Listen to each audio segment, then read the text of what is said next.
Egunon. No, Lehendakari. Lehendakari. Muchísimas gracias por venir.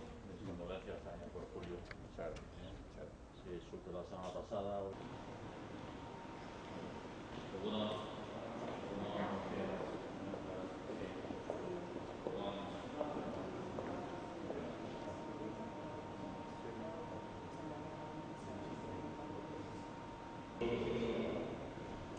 La consejera quería ver un poquito la zona de arriba. Además,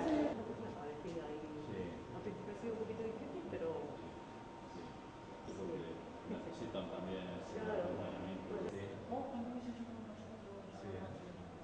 Les han mandado muchas pastas también, muchos Les chorizos. va a dar comida a la gente que quiere venir y la gente que viene a disfrutar. Y a lo mejor también va a servir a gente que no quiere estar.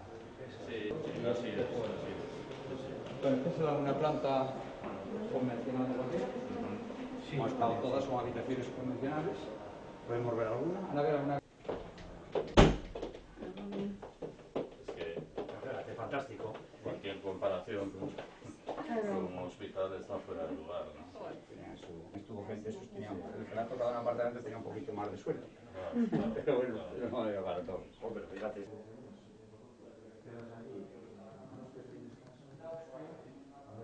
casa aquí metida, pues tiene su salita, tiene una cocina con un pequeñito fuego, el microondas.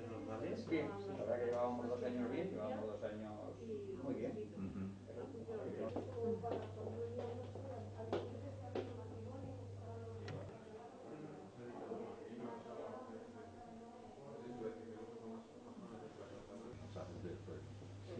Los datos de hecho de visitas en Vitoria y turismo.